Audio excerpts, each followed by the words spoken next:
because he is me and I am him. Have the faith of God in your life and then rest in that.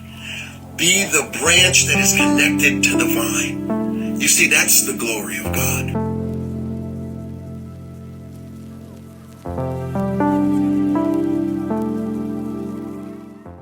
Hello, welcome to Free to Be. I'm Doug Greene. I have with me today Tammy Moore. She is an integral part of our ministry team here at Anchor Christian Ministries. And so I wanted to bring her in today, and we're going to share with you some things that are going on. Tammy? Hi, everyone. Thank you, Pastor Doug, for having me on the show today. We thought it would be an opportunity to take over the past 10 episodes and do just basically a recall of each episode. There's been a lot of teaching that Dr. Doug has brought forth to you, and I'm here to try and bring it from your perspective so that you have the opportunity to just rehash what we have been teaching over the past 10 episodes. Hopefully, if there's anything, that you had thought was unusual or, wow, I never heard about that before, this is an opportunity for us to just recall some of the episodes for you. And what I'm going to do is just kind of do it in a question format to Dr. Doug, and we'll just kind of take a few minutes over each episode, kind of bring it back. And I do strongly emphasize to you that if you haven't seen these episodes, go back and watch them. You can catch them here on the Grace Awakening Network. You can go into their website now. They are also available on YouTube and our Anchor Christian Ministries va.org website as well. So why don't we go ahead and we'll just get started. So we're first episode, and I've kind of got some little notes here, so just bear with me if I'm dropping down looking at something, but it's called, the first episode was You Are Not a First Century Jew. Right. So the emphasis, and you'll find out throughout all of these teachings, are from that perspective that, well, we did not live in that first century, so we did not have the understanding that a first century Jew would have. Right. So, Dr. Doug, one of the first things, you obviously brought that up as being a first century Jew.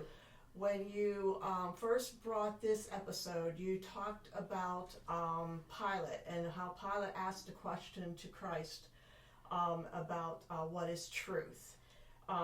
And just you mentioned the definition of truth. Did you want to just... Right. Truth. When we look at truth, the truth in the Greek, which is what we always read it from, because most of our Bibles have been translated from the Greek. Well, frankly, the Bible was, or the epistles and the Gospels were written not in Greek. They were written and spoken in Aramaic. So what we do is we kind of lose in translation a lot of things that go on, but the word for truth in the Greek, which we all know, is aletheia, and it means essentially the way things were in the original norm. In other words, the way things started out. And that's really good, and that's a good interpretation as best as you can if you really don't know what truth means. What Jesus would have said to him would have been emeth, or emetz. And that is, and there's going to be a teaching that'll come along here that you'll see. We're not going to recap that this week, but we'll recap it maybe next week. And but that teaching actually goes into a deeper form of truth. When Jesus says, "I've come to bear witness of that truth," and he said that to Pilate, he was telling Pilate, "Man, you have no idea what I'm here to talk about. You have no idea what I have come to do." And really, Pilate really wasn't concerned with that, because obviously Pilate kind of goes, well, hey, what is truth? And he throws it out. Well, Jesus was basically telling him, truth is this. The problem is he didn't really want to hear it, and they didn't really go into that. What Pilate was more concerned with, when you look at this, Pilate was more concerned with, are you a king? Because had he been a king and proclaimed his kingship here on earth, then he would have been subject to Roman execution, Roman judgment, because that would have been a threat to Caesar. And Pilate was here to quell any threat to Caesar. So that's where that comes from. But the truth that Jesus Christ was bringing was a deep understanding of, I'm going to get this mankind. I'm going to get mankind as we know it from Adam to the last Adam. I'm going to bring them back into a relationship that was founded before we even created y'all. That's what he was saying. So that's the truth that we were bringing out, the truth that Pilate wanted to know. And notice Jesus didn't really address that with him. And then moving forward in that episode, you brought forth when Christ and Nicodemus met, and right. how they met at nighttime, and it was a secret meeting. Right. How that was done in John 3 1 through 10 was where we had that. Right. And of course, Christ basically said to Nicodemus about having to be born again, and Nicodemus was confused with that. And this is where you kind of show how Christ says how God and him, they had a plan. Right. So. Right. And when you look at that, and I think what we need to understand, he was making a statement to Nicodemus. And again, this is a private conversation at night between two men, period. This was not, well, let me bring the disciples in here and let me bring half the townspeople. It was Nicodemus and he. In fact, Nicodemus did it under cover of night so that he wouldn't come under ridicule of the Sanhedrin, and because he was a teacher of the law, he was a pretty prominent man in the Judaic system. So he was coming to find out because he felt something, he sensed something in Jesus that moved him. And when Jesus said to him, "You got to be born again," that just it knocked him off of his pedestal. He didn't know what to do. He was like, "What do you mean? What do you mean I have to be born again?" You go back and look at it. But Jesus wasn't saying that it was anything he had to do. He was simply making a statement that mankind is going to have to be born again. Right. And we'll get into that down the road here. We'll get into the rebirth, those that needed reborn, those that don't need reborn. And that's so crucial, but we'll get into that down the road. But yeah, that's where we were going with that. That's where Jesus was going with that. Right, and then you mentioned in the rebirth, because you brought forth in episode 1 about the number 40, which is the letter Mem in the Hebrew pictograph. Right. And that also means rebirth, and you discussed a lot about about the 40 days and just the right. different things. Did you want to elaborate any more? Well, on that? yeah, just that the number 40 is so prominent in the Bible, listed almost 150 times in the Word of God. So when you see something mentioned that often, you need to really figure out what that was about. And when I did that, what brought all this about was trying to understand Scripture, trying to understand why things were being said, and then we as 21st century Christians and 21st century human beings, we don't understand. It's like, why was that being said? Why? And so I started saying, okay, well, then there must be a key to this. Well, the key is that we need to look at it through first century eyes. And the minute you do that, then you begin to understand what it meant by rebirth, what it meant by baptism, what it meant by renewal, what it meant by different levels coming. So that's why we brought that out. Hopefully that will help you also as you move through in these in this journey that we're taking in discovery here. Right, and so with that, what I'm going to do is I'm going to jump into episode 2, okay? Because in episode 2, this is called The Emergence of the New Priesthood.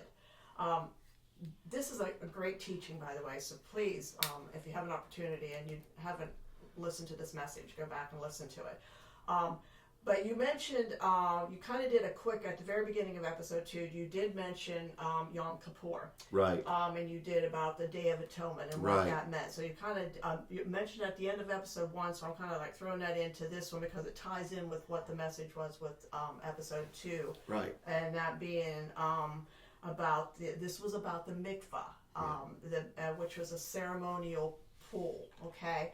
And we have pictures that will pop up on the screen just to show you what the mikvah pool was, kind of what they looked like back in the day of the first century, and then also kind of what they would look like now.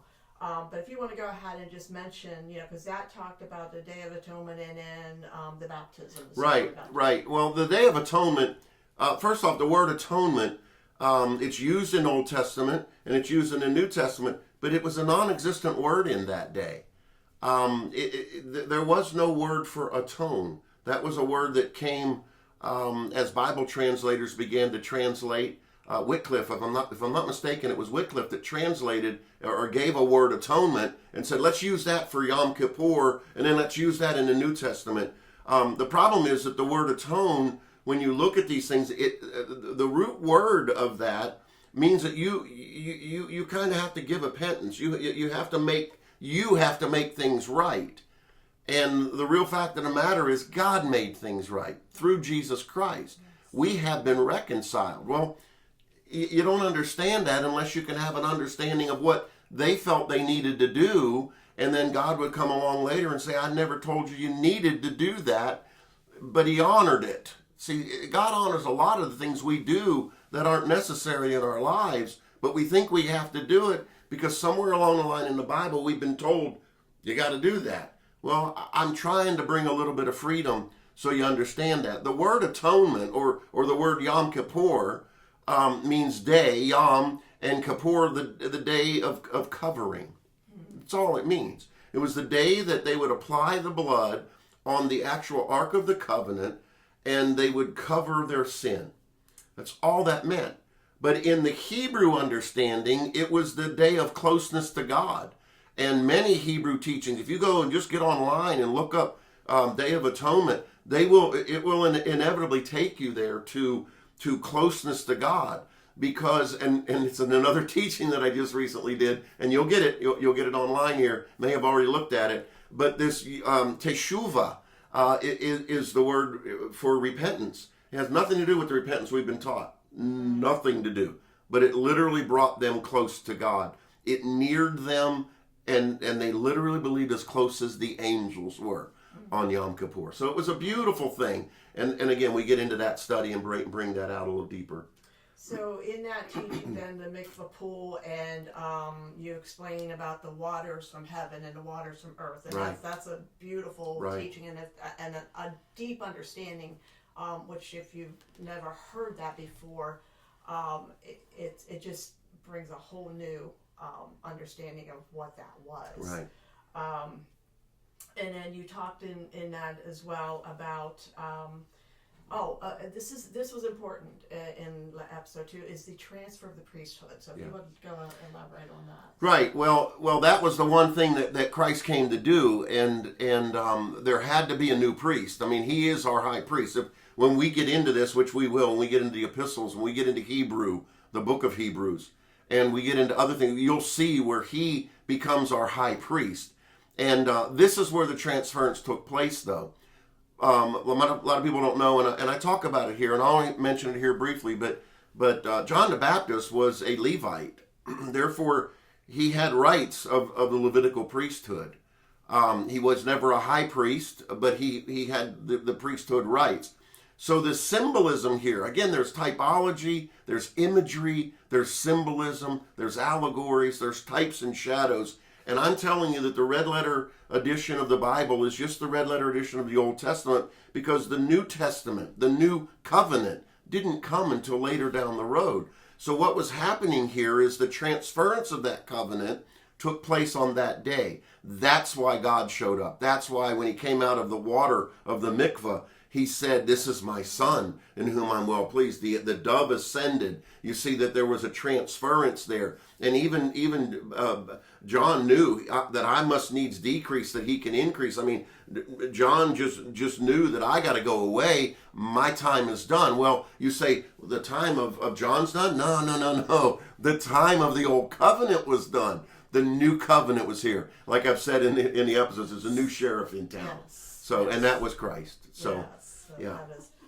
So I'm going to move us then into episode 3, okay. Which is Heaven and Earth. Okay. Yeah. And obviously, we did a little bit of a recap in episode 3 of the rebirth, and understanding, what that was, where they were not from their father Abraham.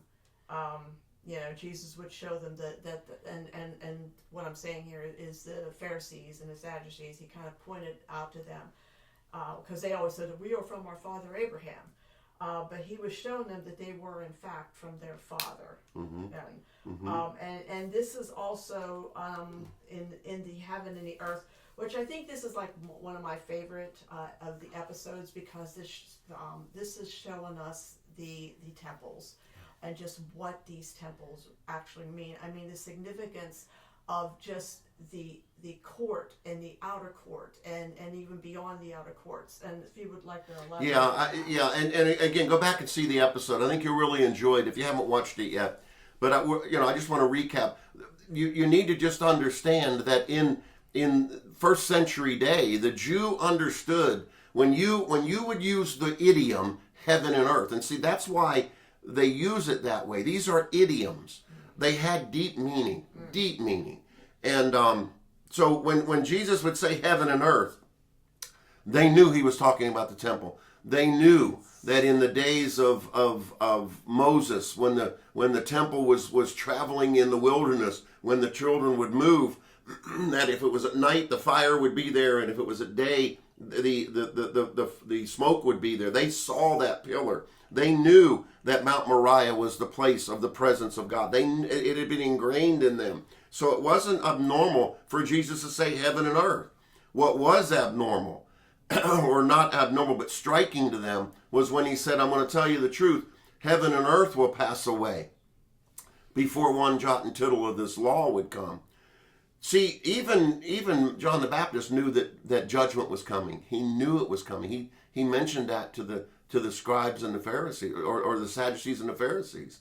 He said, who warned you that judgment was coming? He told them that when they were standing to get baptized. He said, who warned you of the judgment? For us to not think judgment was not on Jesus' mind, we're wrong. The problem is we think judgment is on Jesus' mind now through all eternity, and it's not. There was a time when that judgment would be exacted. And that's where we're getting to. Because as we begin to understand that, we begin to understand that the things that he promised, the things that were omens, so to speak, to the Jewish people, they don't apply to us. They were never meant to apply to us. Right. Don't you see? So anyway, you'll love that one. If you have never learned anything about that, you'll love heaven and earth. Because it talks in that episode, he goes in and describes what the temple meant and what was the earth and what was the sea. Right. And I mean, and that's a beautiful teaching, and it's definitely one that you please go and take a look at. And the elements. And describes the elements. Showing like the right. four elements are and how those elements actually separated us from God. Right. So right. those, and then like we said, we'll show you the pictures of the temples. And just real quick, people have told you, well, the world's got to be destroyed because the elements have got to burn. Well, the elements did burn, and the elements were what separated. The earthly is what separated us from the spiritual. But go look at that episode. You'll find out that the elements were part of the temple. They were part of the temple structure. Yes. Okay? Yes. So that's what I enjoyed about that one. Yeah. And then, in reference, you did mention one thing. I'll pop this up was heaven and earth to the Jews was in Psalm 78, verse 68, and that actually was referencing the temple. Yes. So yeah. That's an excellent episode. Yeah. So we pop up to episode 4.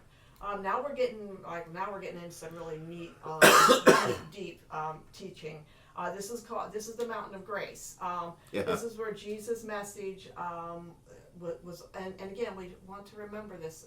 He was speaking to the Jewish people, so his message is this is the Sermon on the Mount.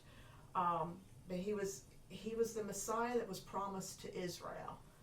And in that, he's speaking on the Sermon on the Mount, and as you reference, this as the Mountain of Grace. Yes. So, yeah.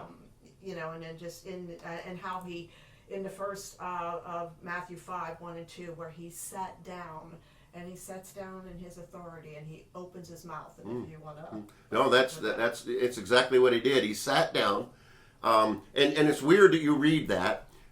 Because it says, and when he was set. I mean, if you read that, you know that emphasis is being placed there, but the average person reading it go, okay, so he was set. Well, he was set. The point there is that he took his seat of authority. In other words, he had just come out of the wilderness. This was the first major sermon that he was going to give. It was given predominantly, if not entirely, to Jews. But he first sat down with his 12 and he gathered them together.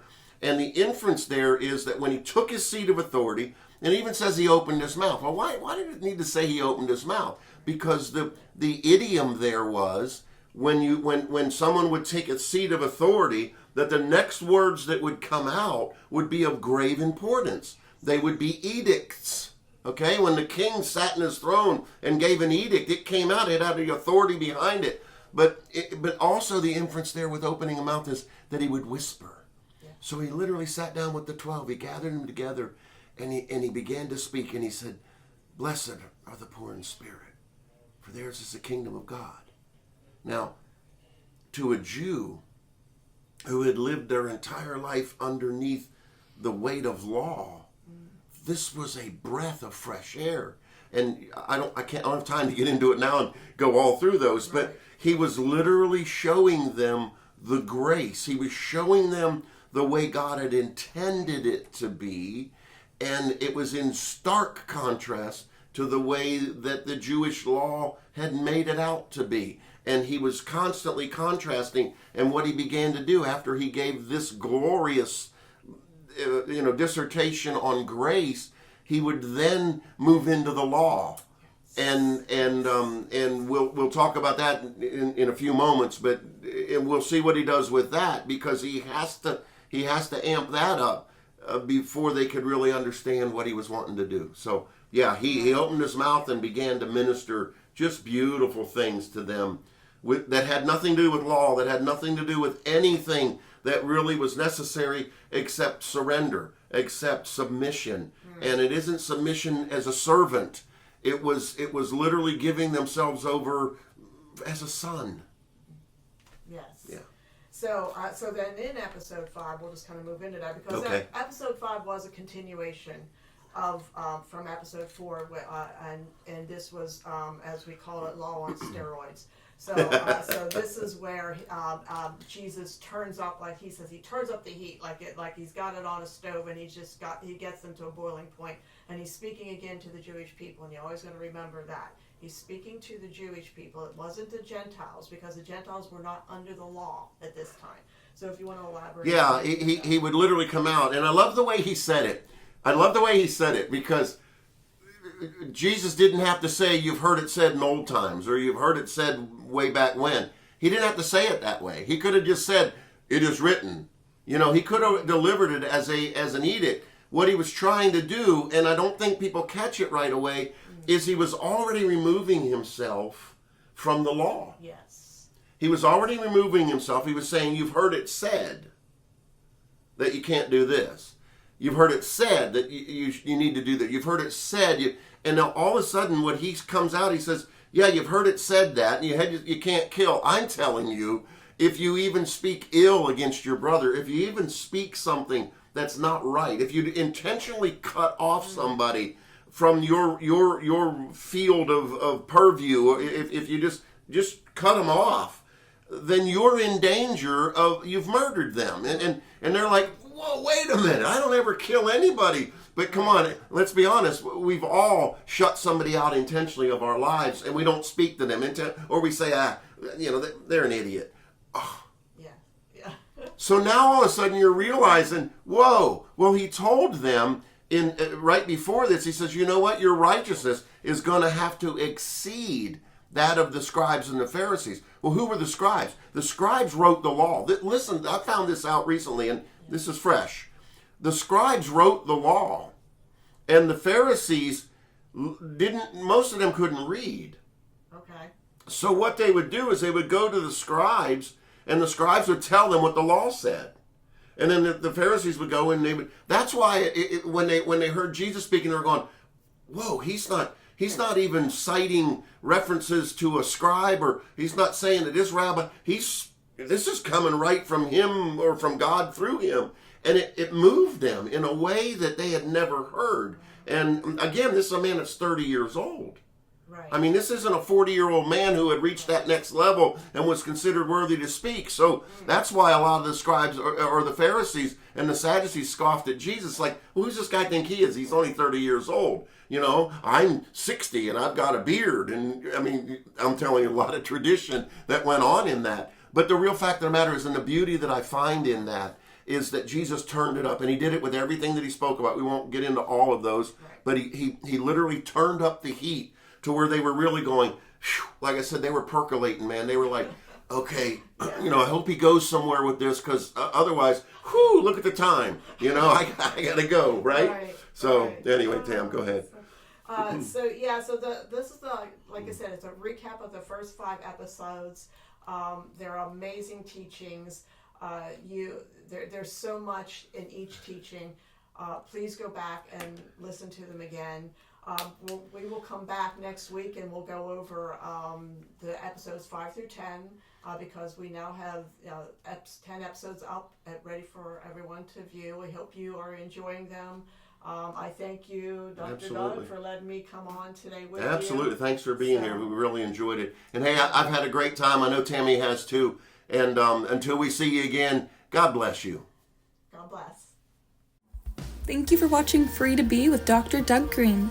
We invite you to partner with Anchor Christian Ministries and Dr. Greene in sharing the life-changing message of Jesus through the Free to Be program. Your gift of just $10 a month or more will do just that. Simply scan the QR code with any mobile device and select your method of giving. Thanks again for watching Free to Be. God bless you.